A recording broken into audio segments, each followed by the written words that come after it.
Mercedes isn't wasting any time when it comes to expanding its range of electric vehicles, and hot on the heels of the EQS SUV comes this. It's the brand new EQE SUV. Now, it's a slightly smaller electric SUV, as you might expect from the name, designed to rival the likes of the BMW iX and the Audi Q8 e-tron. With loads of features inside, it's been given all of the latest Mercedes tech that the firm has to offer. But is this enough to help it stand out from the crowd? And is it an electric car that you should be considering? Well, in today's video, we're going to be finding that out. The EQE SUV extends a new range of naming structure for Mercedes. Effectively, think of it as a raised up version of the EQE, which itself is an electric version of the regular E-Class. Essentially what it means is you've got a raised ride height, a chunkier design overall, but still loads of cool features. The exterior of this car is typified and it looks much like the EQS SUV, just shrunken down slightly. It means you get the full width light bar at the front, and around the sides you've got those flush door handles which pop out at the touch of a key. Overall, it's a very sleek and aerodynamic design, and it's quite smooth overall. That's the biggest impression you get from it.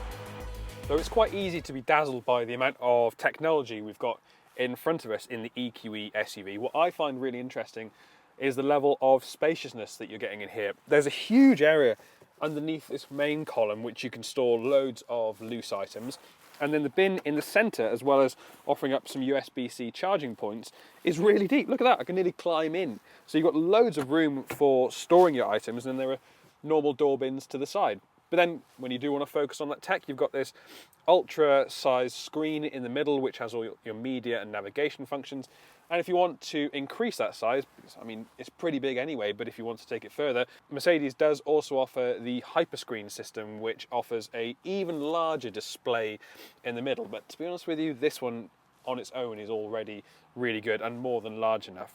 I just wish that these buttons down at the bottom were a little bit more quality feeling, is the only thing I can describe, but at least you have got physical controls for the volume and for getting to quicker functions for the driving settings. The climate menu itself is housed within the screen, and that can be a little bit annoying to activate from time to time, just if you want to change the blowers or change the type of air that you're getting. It's just not all that intuitive, but the screen ahead of you, nice and clear, loads of readout functions, and it's customizable too.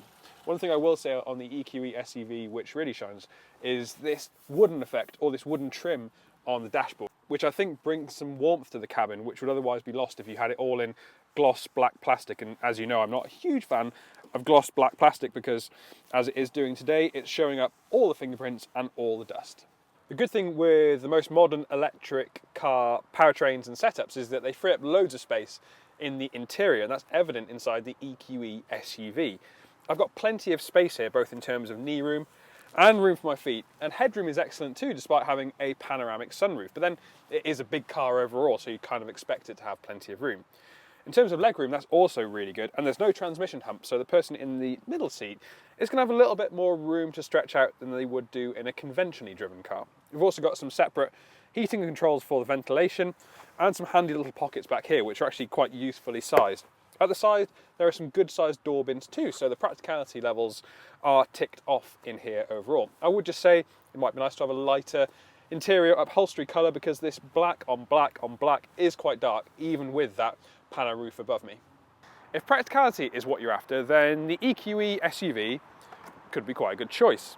There's 520 litres of space back here, and it's nice and square, and it's easy to access thanks to a low load lip.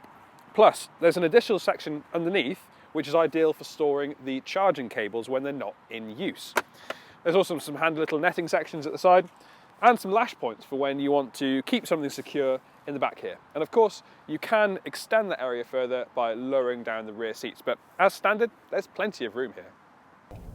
What do you want from an SUV regardless of whether or not it's electric, petrol or diesel? Well, you want it to be comfortable, you want it to be relatively easy to drive, and it wants to have that high riding position which is often quite confidence inspiring to a lot of drivers. In all those senses, the EQE SUV ticks the boxes. it's nice and quiet, it's refined, and often with electric vehicles, because of the absence of any real engine noise, it throws up any small vibrations or otherwise annoying sounds into the foreground, and there aren't any of those here. Mercedes often works very hard to eliminate any kinds of rattle or squeaks from the inside of its car. I mean, obviously, as you'd expect for a vehicle costing over £90,000, but the end result is that this car is very quiet and very refined, regardless of what speed you're travelling at.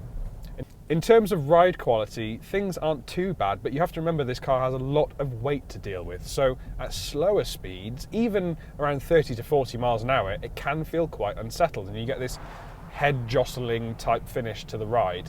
At greater speeds, it settles down as you might expect, but despite all EQE SUVs riding on air suspension as standard, it just feels a touch unsettled, and it doesn't quite blend with the refined nature of the interior experience that you're getting. So yeah, I've not been entirely pleased by the fact that this car does jog about on rough surfaces and when you're travelling at slower speeds. However, one of the good features of the EQE SUV is that it has rear wheel steering, and essentially how that works is that it pivots the wheels in a separate direction to the front ones when you're travelling at slower speeds to effectively shorten the wheelbase and give you more agility.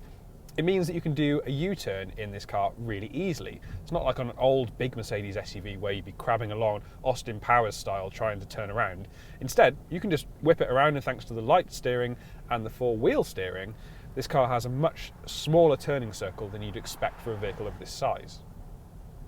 Range, of course, is a big thing that's important with an electric vehicle, and the EQE SUV should deliver up to 341 miles of range, according to Mercedes' claims. Now, I'd always take those with a pinch of salt, particularly during colder conditions when the battery has to work harder in order to transfer its energy to the motors, and as a result, you get worse efficiency. Now, we've got 80% range at this point, and it's showing 238 miles of maximum range. That would probably be with the air conditioning off and many of those auxiliary features switched off as well. Now, I've always thought that you really should be able to run everything and get the best possible range, but that's not always the case with electric cars. It does mean that you are going to get plenty of range from a charge. Plug it into a 7 kilowatt home wall box and you're talking a full charge, well, overnight, but that's not any different to the segment. Pretty much all of these large batteried, big range electric vehicles require a full overnight charge in order to be topped up completely. However, you can attach it to a quick charger and you should be able to do a 0 to 80% charge in around a 35-minute mark. And that means that if you are after those quicker bursts, you can do it while you're on the move. You are going to have to find those tip-top rapid charges in order to access it though. Overall, the performance is good. The acceleration, as you expect from an EV, is not bad at all because of the instant delivery of the torque that comes as soon as you apply the throttle. There's no delay, there's no lag, so that makes the whole experience feel a little sharper than you might think from a car of this size. There is also an AMG version of the EQE SUV arriving, so if you want a slightly more performance-based feel to your electric SUV, then you can go for that one. But personally, I feel that you're wanting a car like this because you want it to be comfortable and refined, not because you want it to be harder or even harder than it already is. I think there are plenty of strengths to find within the EQE SUV. I think it looks quite nice, it's well made inside, and it's got loads of cool technology that will keep even the most avid button pressers among you happy. However, it is frightfully expensive at just over £90,000 base, and it misses out on about 40 miles of range compared to the BMW iX. Now, if outright range isn't entirely what you require, then that's not going to prove so much of a problem, and the EQE's overall packaging is really something to behold, and it feels and looks special both inside and out. But I just think when you combine quite a high price tag with a range that is somewhat underneath its key rivals, the EQE SUV just slips down the rankings ever so slightly. But if you do want a premium electric SUV that's going to be quiet and comfortable on those journeys, then it is an electric vehicle well worth looking at.